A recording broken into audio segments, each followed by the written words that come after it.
Excellent.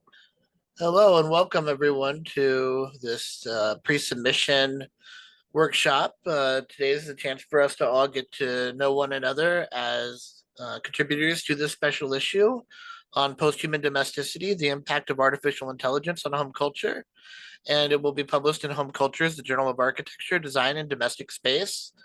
Some of you may have heard of this journal before. Some of you may be brand new to it. I certainly was when I was out searching for a home for this special issue. I thought it was very important, and when Home Cultures came around and I discovered it, I said, "Wow, what a great interdisciplinary journal that would be a good fit for this topic."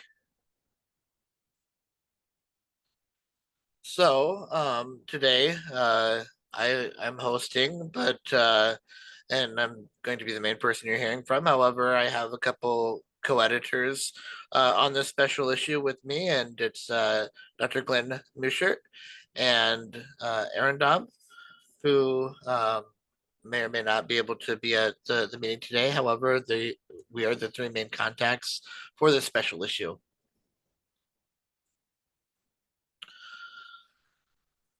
So, again, thank you for joining us today. Um, it could be early in the morning, like it is here, about 6 o'clock, or afternoon, as somebody was telling me earlier in India. It means a lot that you're here, and it speaks to the commitment and the excitement that you have for this project. So, I want to begin by welcoming you officially to this pre-submission workshop for the upcoming special issue of Home Cultures, Journal of Architecture, Design, and Domestic Space. It's titled Posthuman Domesticity, the Impact of Artificial Intelligence on Home Culture. And we're genuinely thrilled by the depth, creativity, and the interdisciplinary range that was represented in all the proposals that were sent to us by you. So thank you. We're excited that we were able to get this off of the ground, and we would not have been able to do so without all of you. So to start off with, we need to define home. The special issue was conceived to explore something both emergent and urgent, that is, artificial intelligence and how it's reconfiguring what we think of as home. It's not just architecturally, it's not just having new materials in our home, it's not just uh, a, a Google Home sitting there or Siri or something like that, but it also is ontologically, emotionally, and ethically and socially having an impact on our home. We're no longer just talking about a smart home as a convenience or a design feature. We're entering a moment in which artificial intelligence co constitutes the rhythm of everyday life, mediates our most intimate relationships, and even shapes our sense of self and agency within domestic space. From anthropomorphic digital assistants and robotic caregivers to even ambient surveillance and emotional labor outsourced to algorithms, the artificial intelligence mediated home is not only changing how we live, but we also think that that the fundamental essence of what it means to live is also being impacted. So, what are we here for today?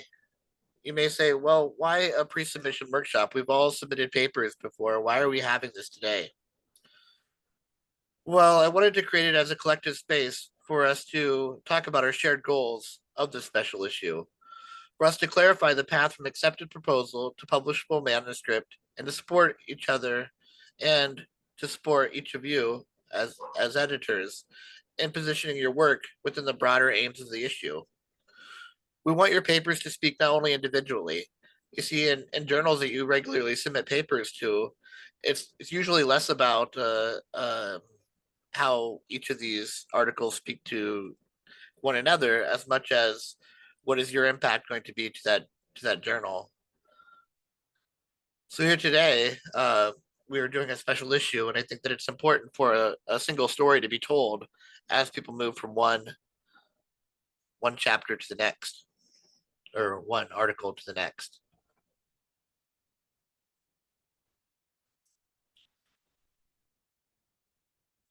So, we purposely made this call for papers to speak to people across disciplines, geographies, and forms of inquiry. We think that these articles can speak to one another and that a single story can be told even across multiple disciplines. So today we have people here who are majoring in sociology or who have majors in sociology or have PhDs in sociology or psychology or architecture or media studies, design, artificial intelligence ethics, and more. This is exactly what we hoped for. This is what we intended. We intended for an intellectual mix.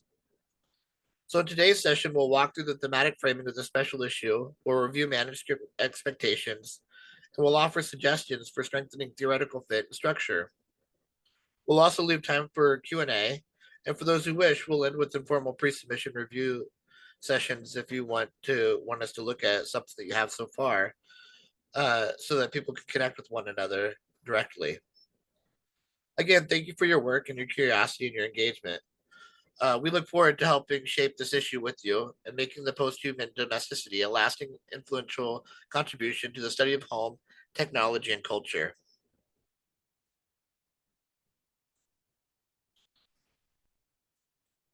So, this is the thematic overview section of our talk today, and we're going to take a deeper dive into the intellectual framing and thematic priorities of this special issue. As you've seen in the call for papers, we were exploring how artificial intelligence is more than a cold, rational, and external thing. This technological form has increasingly embedded itself in the intimate, emotional, and spatial world we call home. So, what debates, tensions, or gaps is the issue engaging? Well, posthumanism and domesticity.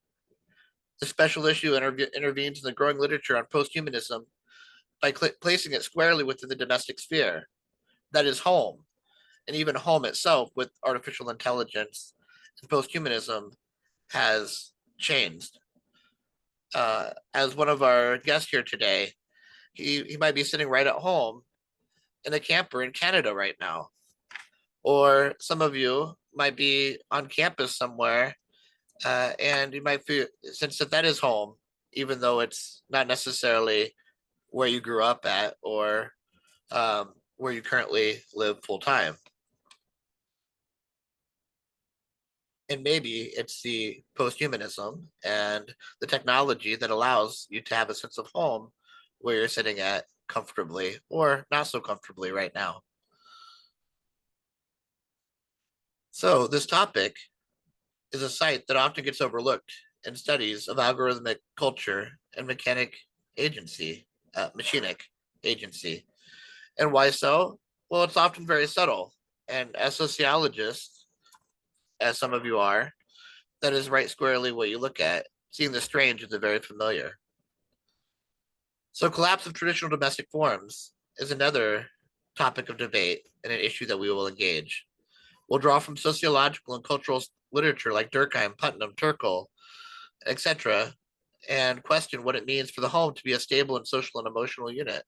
How has artificial intelligence complicated or accelerated the erosion or transformation of the domestic sphere? We'll also look at global domesticity. That is, the smart home often is theorized as being very Western, upper middle class, but we're looking to decenter the narrative by inviting contributions from non-Western contexts, as you see here today. We're looking for post-colonial perspectives. We're also looking for sites of infrastructural precarity by taking a global approach or using a global lens. And then we're going to look at materiality versus ontology. Previous work has tended to focus on the material consumption of smart devices, but we're more interested in the ontological, emotional, and ethical dimensions of artificial intelligence at home. We want to explore how artificial intelligence doesn't just augment human activity, but it actually alters our everyday experiences with and the genuine concept of agency, intimacy, memory, and kinship. So why is this topic so timely?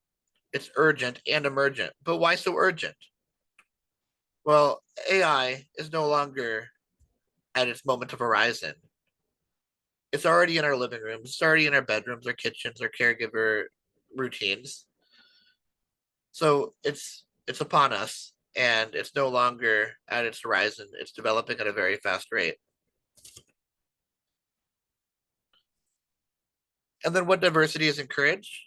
Well, geographical diversity, theoretical diversity, and methodological diversity.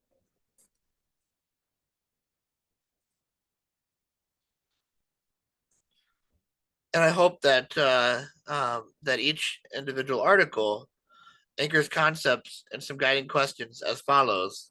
How does artificial intelligence anthropomorphize domestic tools, roles, or relationships? In what way does artificial intelligence alter memory, emotion, or intimacy in the home? Does the artificial intelligence mediated home reproduce or resist inequality across race, class, gender, and geography?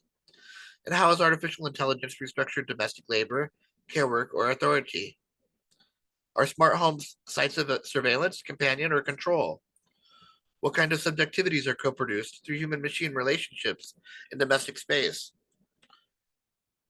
So, some examples of contributions that we hope to see are things like a study of how voice assistants mediate intergenerational relationships in a multi generational household in Bangalore, or an architectural analysis of smart home design as a mechanism of control in post disaster housing, or an ethnography study of how LGBTQ plus individuals use artificial intelligence driven platforms to curate domestic intimacy in private settings, or a discourse analysis of smart caregiving robots and elder care marketing and their implications for gendered labor. But some things that might be out of scope would be things like a purely technical paper on smart home efficiency without critical analysis of domestic meaning or culture, or a case study of artificial intelligence in commercial spaces with no engagement with home or domesticity, or a theoretical piece on artificial intelligence without grounding it in domestic space, design, or experience, or a manuscript that focuses exclusively on cybersecurity and smart homes without connecting to broader cultural or social issues. So we will accept empirical research, we will accept theoretical essays, case studies, and interdisciplinary analysis as long as it covers the part of home, domesticity, and the use of artificial intelligence in a post-human society.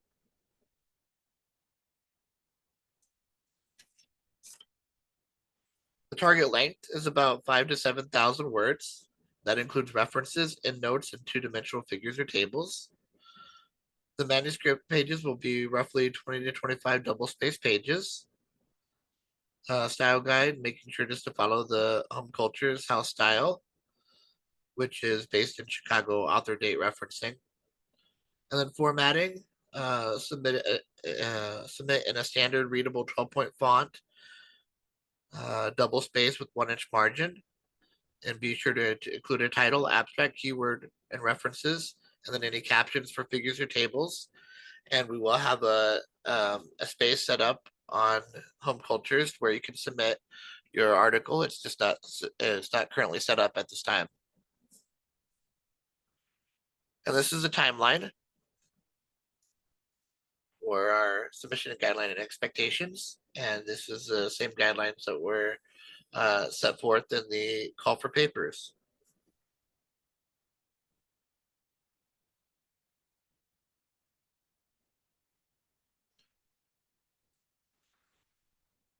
So now I want to move to the more discussion.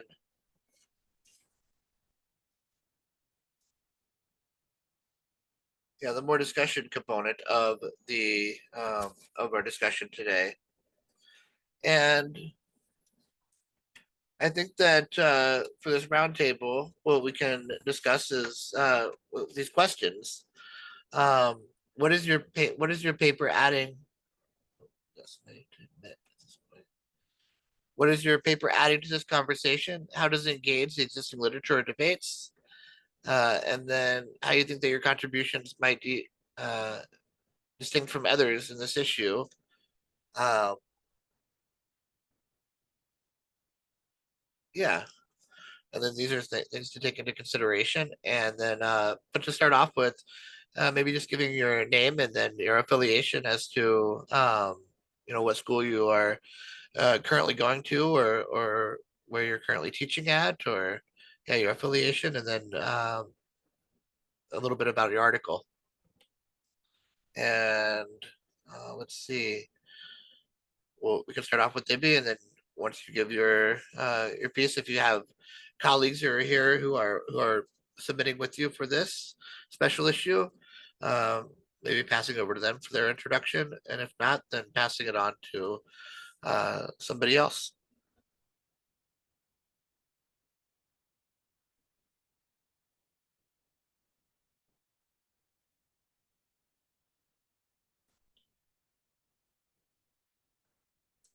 Well, I guess I can go Okay, first or Joe? since Yeah, that's fine. if that's okay. That's fine. Yeah. Yeah, okay. So I'll see if I can do video briefly with my poor connection, but if not, you can look at my 20-year-old picture. Um, can you see me? Yeah, it looks I like you can. can. So Yes. my name's Joe Bishop. I'm a professor of education at Eastern Michigan University. I've focused on international and global education, but I also have my PhD is in that. I also have masters in anthropology and sociology, all from the University of Iowa. Um, what, and I have a couple of co-authors, one of whom at least is here. Both of them are now. I basically our paper is focused on using AI and critiquing the use of AI to examine film. And in terms of film itself, we're interested in how film constructs a domestic sphere, either us against them, and creates an outsider, so people who are outsiders from us, that us and them sort of thing, and how many films represent the domestic sphere, whether it's local or the country or our culture, positively, and construct negative images of other cultures and other countries. So we're treating domesticity as extending far beyond the architectural location of a home or a house or a building to the cultural sphere uh, of an American-made film versus a film made in the Czech Republic versus a film made in the Middle East and so on. Um, I'm still trying to piece together ways that will more directly fit the conceptual fit and contribution items that you just went through, Michael. But I think we have it there. It's just a matter of sitting down, my co-authors and I, and pulling it together and framing it in that way. Um, so Well, hopefully that gives a decent enough sense of what we're trying to do. Um, and if you have any questions or comments, otherwise I can let co-author Alitra and Diala add their thoughts. well, I think definitely that film studies has a huge impact on domesticity and way of living.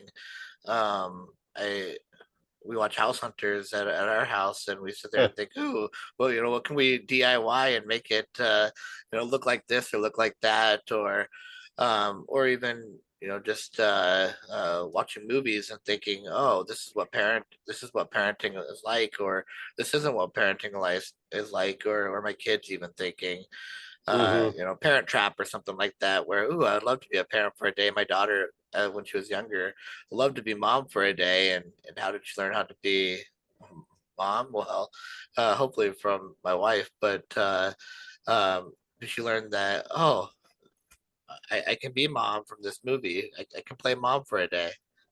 Right, right. Yeah. Alitra, Diala, anything to add? Maybe at least introduce yourselves and who you are and what you're seeing about our paper. Good morning, everyone. My name is Alitra. And I mean, Joe did a wonderful job of kind of just walking you all through our ideas so far. So I just mostly want to say I'm like honored to be here and I'm excited to work with you all. So thank you for this opportunity. And Diala?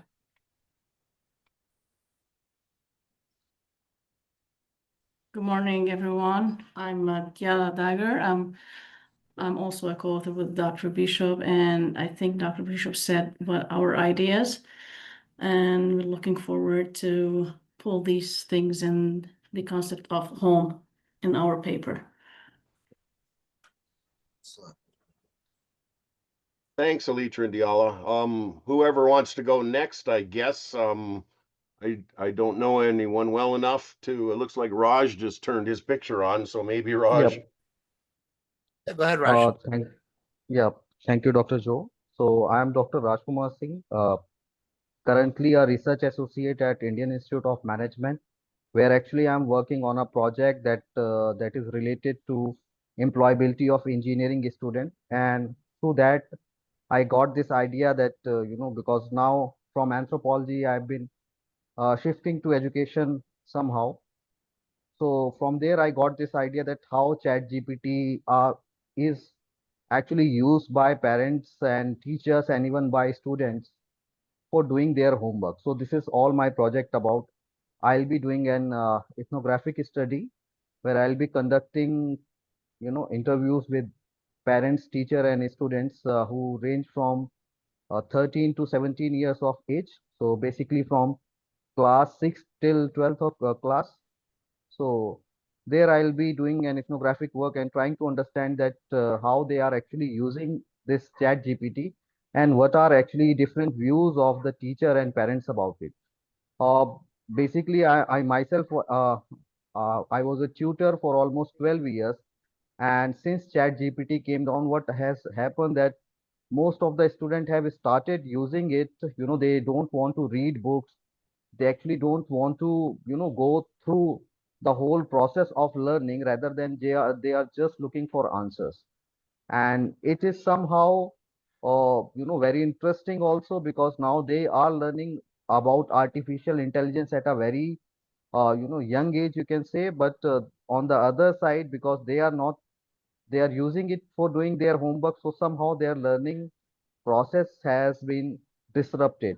So as a tutor also, I have experienced it, and many of my colleagues who are there, they were also of the same view.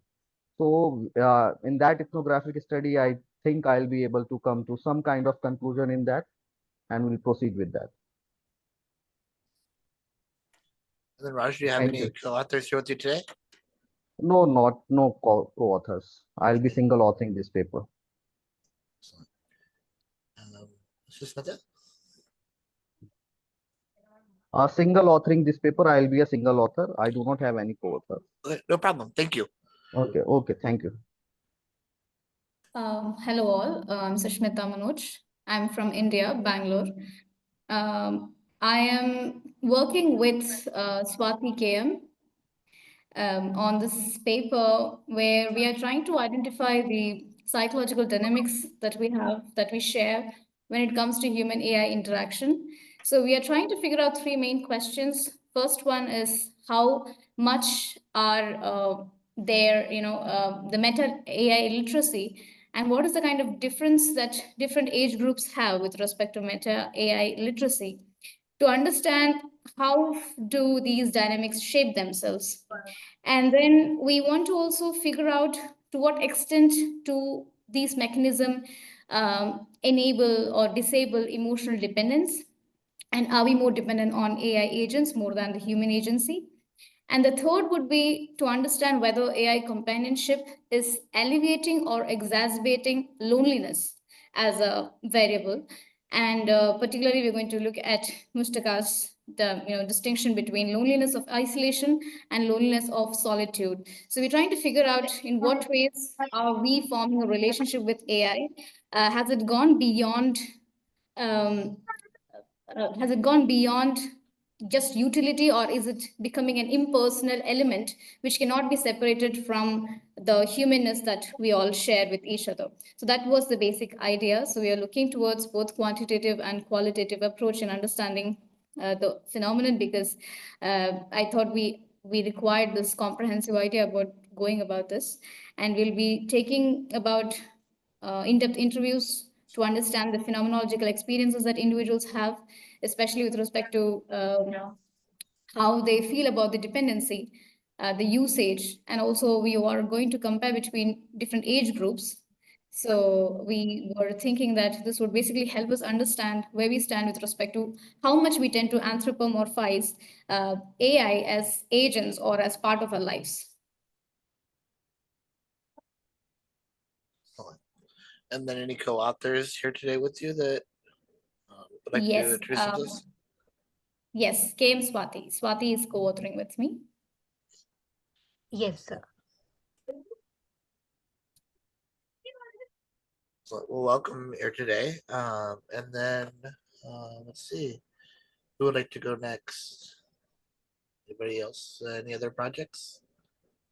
Yeah. Hi. Am I audible?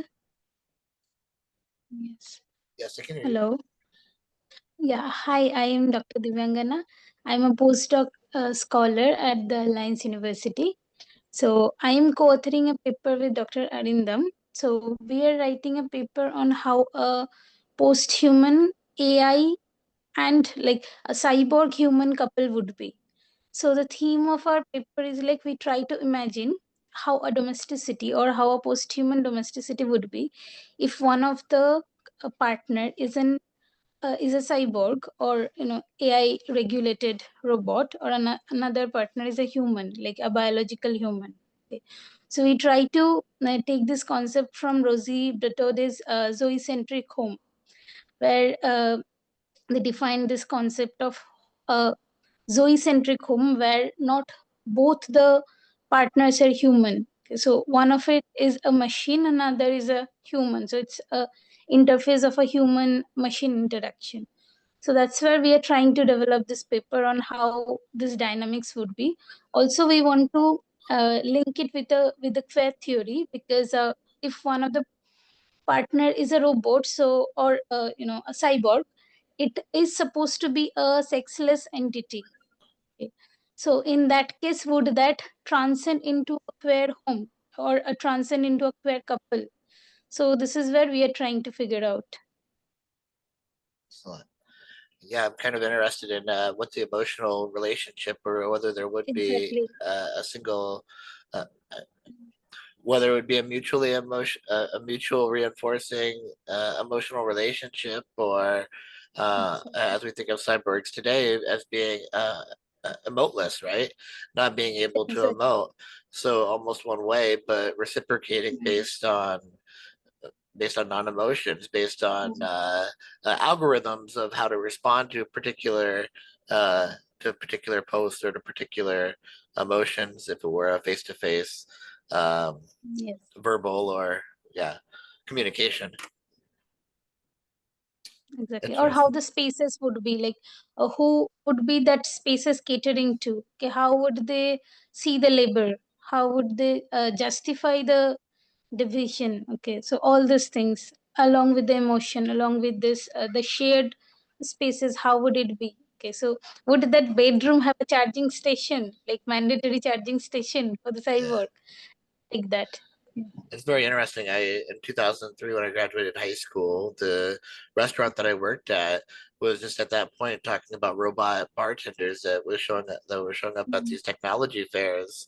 And I think of the bartender as a human, as being a place to you listen to the stories of their customers, and being able to be a non-professional form of emotional support.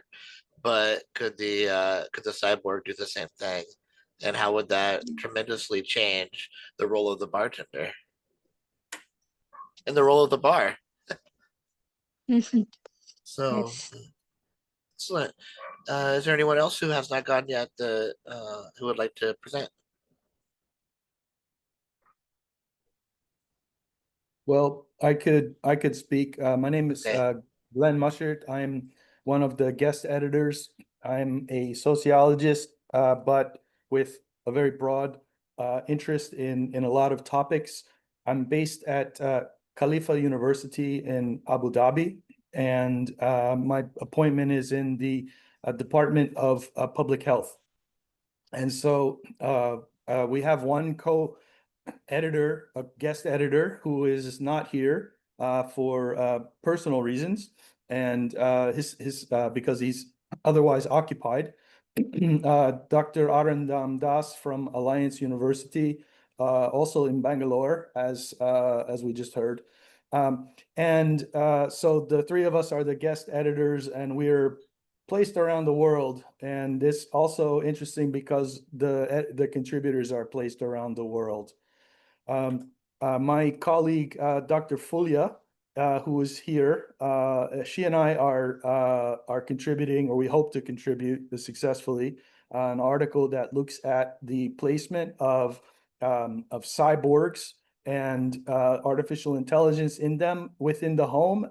And the underlying question is, to what extent are these kind of servants, are they simply just kind of servants, as in like impersonal, or robots, or are they like kind of ultimately to become new family members in some regard, right? Maybe not exactly human, but when people have, say, animals in their home and they get a connection to, say, their cat or their dog. I mean, so here we have a change where it can be not only some sort of autonomous service within the home, but also a process where there's some sort of underlying artificial intelligence. And so what we really want to look at is framing it within the actor network theory, is to look at kind of this process of the potential for humans to develop emotional connections to these new services. Things like we like to explore themes such as like kind of personification or anthropomorphization, privacy, technological attachment, and relational positioning, rather, in those kind of circumstances. And so we want to make an original contribution by positioning kind of these AI applications within the home context, and not only as this technical convenience tool, but as a cultural actor and a potentially relational actor within this kind of home environment.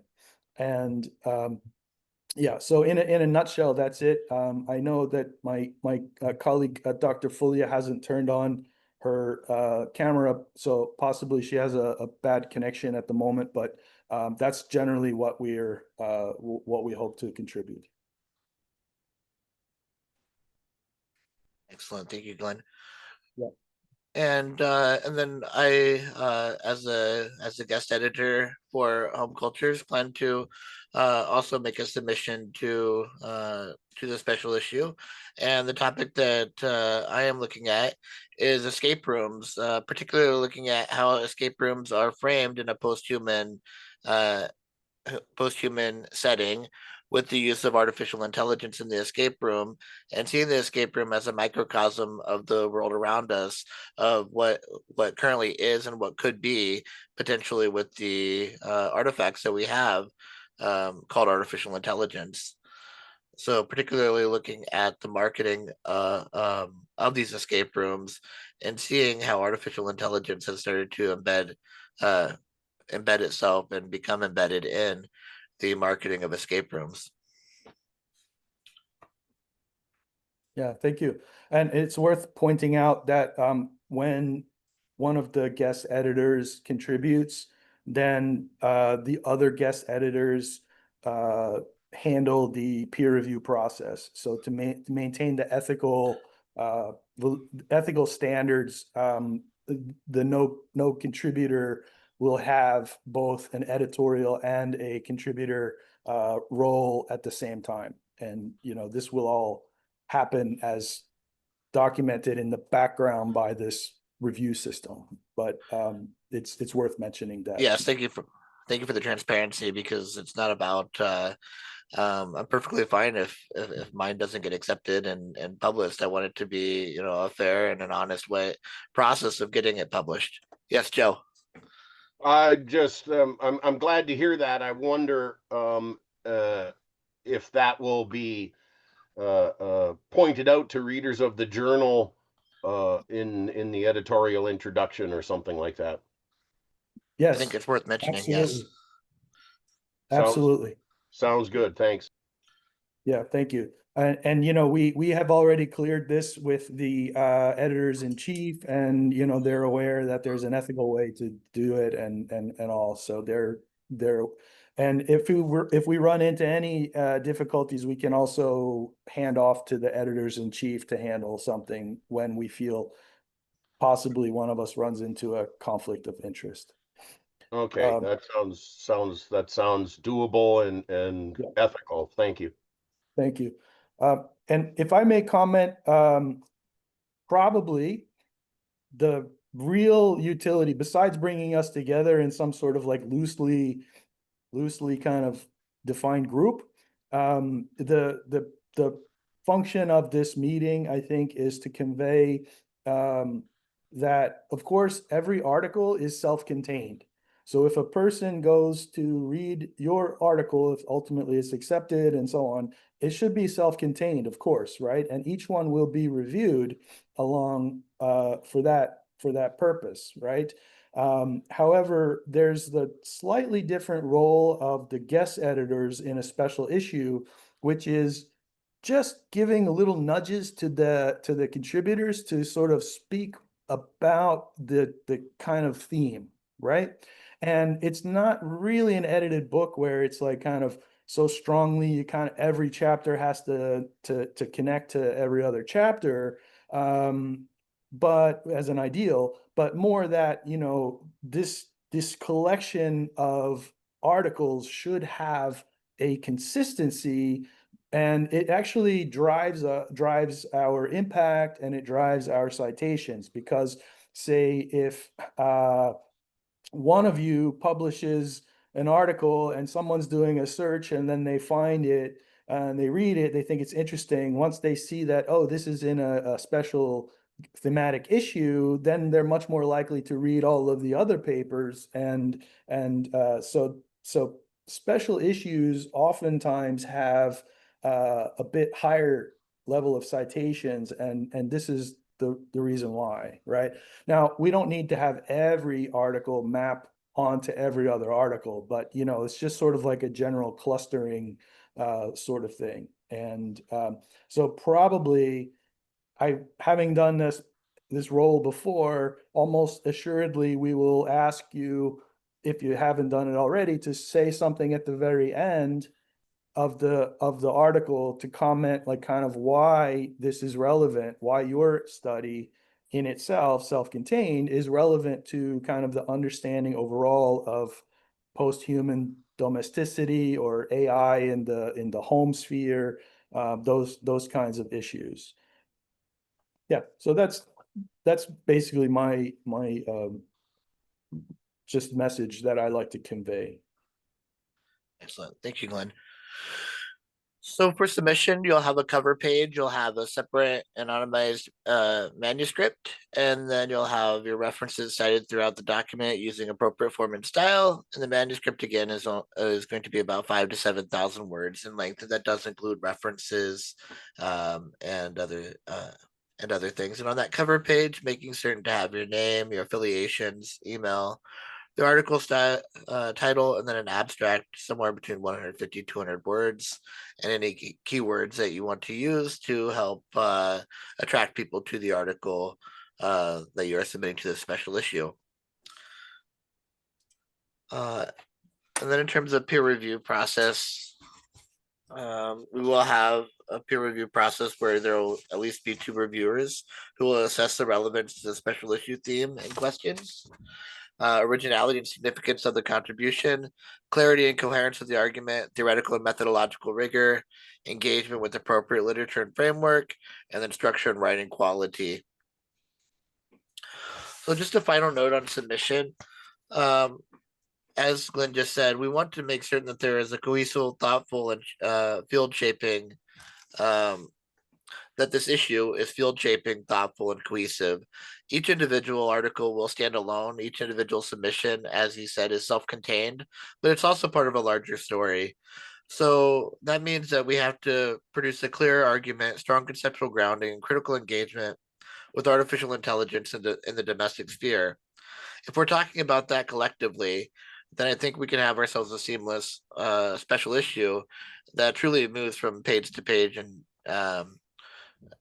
article to article. But if you have any questions as you're writing it, don't hesitate to reach out with questions or clarifications during the writing process. We're here to support you and to answer those questions. We're not necessarily going to say, here, write it this way, and we are going to accept it. We can't guarantee that, but we can give you guidance along the way and answer any questions that you have. So now I want to move to the Q&A portion of this conversation. I truly do think it's a conversation, a workshop, a group. It's not for me to stand here and talk or to sit here and talk on Zoom. I sort of did that at the beginning, and I thought to myself, I'm talking way too much. So I thought that slide that I moved to would be a perfect chance for everybody to present their work and to get started on the conversation that I wanted to have here today. So any Q&A? This is Joe. I don't know that I'm turning my video back on See you again. now. Yep. Really. Not really a Q&A, but just sort of a comment reaction to what you said, Glenn. I don't know that it's relevant, but I keyed off of it when you referred to cyborg. And I'm working on another paper with a colleague on AI, symbolic interactionism, human agency, and competency to present in September, I think it is, at a Philosophy of Education Society. And something I read in the last month or two or three, I live on Joe time, so it's all a jumbled blur, but I came across something that referred to the construction of a counter to the word android was gynoid, which apparently Isaac Asimov coined. And there's some criticism about the use of the term and so on, but it was a bit useful in my thinking in terms of some of the thinking I've been doing about these AI dating applications and so on, where people can interact, incels or whatever can interact with an AI as if it were a real person. I don't know if that's of any use to your thinking, but I just thought I'd mention it. So take it for what it's worth. Thank you for that. I should tell you where this idea came from, because I read a lot of science fiction, and and I see science fiction as this kind of like realm of thought experiments where we think about what happens if and so on. And there's a story, I think it was in Analog magazine, maybe 3 or 4 years ago, and I really need to dig it up. And, so I'm a little bit sloppy. I should take notes on everything, but I really don't, right? But the story is basically about a lady who was, growing up in a human lady who was growing up in a society where there was a lack of elders to care for the children. And so they had created these orphanages, care facilities, where the children had like kind of robotic parents. And the children developed a real connection, emotional bond to these like android caretakers. And the story was like taking place like much later when she was grown, and she found out that what happened to these caretakers, right? And she found out that they had been kind of like retired and sent to some junkyard. And but she went to the extent where she found the specific one that had been her caretaker and rescued it from the junkyard and kind of brought it to her home. And that's the kind of thing that like sparks in me. I was like, like so much of the sci-fi is about what happens when the android, the computer system or whatever goes haywire or takes over and we're subject to it. And this is the opposite side, is like kind of what's the real emotional connection on the part of the human to that being, if you will. and you know, how does that change our perception? You know, and so it's just a short story, right? But the idea of in some of these comes up for me, and that's where the relevance of this paper that Dr. Fulia and I are working on is like, hey, what are these new family members, right? Are we looking at potential new family members in the same way that someone might have a pet, a dog or a bird or something, and then, you know, have a real connection, a horse, you know, and so on. So Yeah, no, yeah, I'm with you on the sci-fi. You said cyborg. I immediately thought of Martin Caden's novel that set the stage for $6 Million Man, and, yeah. and you know Asimov's I, Robot, and then we got all the movies, right? Wall-E and all this stuff, and those are some, I think, some deep ontological questions that you're grappling with there, and I'm looking forward to reading your paper myself. So I'll shut up now and let somebody else go. But thank you. But please keep in mind, I'm a sociologist, so like I'm not try not to get as deep into the philosophical aspects of it, but more like the documenting that we need to be conscious that the human beings actually can develop, you know, in the real world, empirically speaking, these emotional attachments, Right. and that can influence our emotional states and our behavioral states. Yeah, no, I get it. I'm about 40% sociologist, 40% anthropologist, and 20% philosopher. So I get it. Yeah, thanks. No, and I can already see the interconnectivity and the weaving of these three articles. Like even with mine, with the almost a reality experience. So moving from the animated movie to the cyborg in the magazines, or you know, potentially in the home, and then how has it played out? Much of what we learn, I think, is learned through play.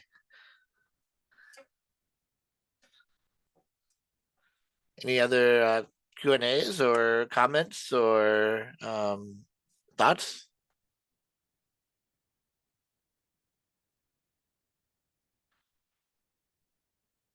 Come on, Alitra and Diala. I know you both quite well. I'm sure you have something to say, add, or comment on.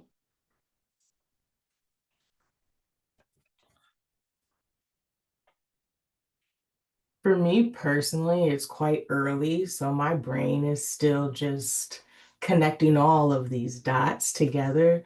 But a lot of what I've heard so far, also I'll piggyback off of Joe and say that like I'm interested to read myself. So as we go further along down this journey, I'm just, you know, really interested in what my co-authors are doing and interested in sharing with you guys more of what I'm going to be doing and how we will be contributing as a group. So. Thank you.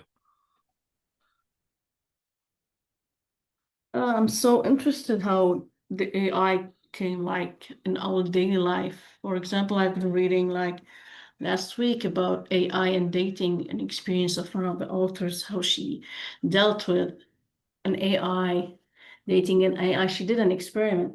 And I also like, even when I'm reading and even in radios and shows, they're talking about AI and how much, for example, ChatGPT is uh, replacing or helping even in churches to do their lectures and their so it's really interesting to work on these things, even if I'm like a teacher in the teacher education program. But it's really interesting how we can use it in a very meaningful way. Well, absolutely, it's ideal. It connects very strongly with what Dr. Raj is talking about, you know, the AI use in education and the homework, right? And what changes that have. I mean, it's, you know, yeah, I see that connection right there as well. Raj? Raj, do you have any? I saw your camera come on, so I wanted to see if you had something that you're wanting to say. No, just Okay. yep. Okay, excellent. Well, I hope that this was a helpful session. This is kind of a new idea to me. I think that it was good for us to all come together. I hope that at least some of the information was helpful to each of you. While all of it may not have been helpful for all of you, some for each of you would be a win for me. That being said, this is a workshop for Home Culture, the Journal of Architecture, Design, and Domestic Space, for our special issue, Posthuman Domesticity: The Impact of Artificial Intelligence on Home Culture. And I really appreciate all of you being here today, and for taking the opportunity to have a discussion on the contribution that you're wanting to make to this special issue, and to see it forward. So thank you, everyone, for your time today. Thank you very much, everyone. Please feel welcome to contact us. You have our email, and have a lovely summer. And we look forward to reading your full drafts and shepherding them through the review process to make it strong as possible academic impact that we can. And thank you so much for your time. And this is being recorded, I will say that, and I'll post the link to it and share it with all of you via email, so that if you want to watch it later on, it'll be available. I'll also send out the script that I put together while I didn't read it, from page to page, from front to back, and probably for the best. You'll have that as well. Well, thanks to you two guest editors, as well as your absent guest editor. I appreciate this. Yeah. Have a great weekend, everyone. Yes, have a great weekend. Bye-bye. Bye all.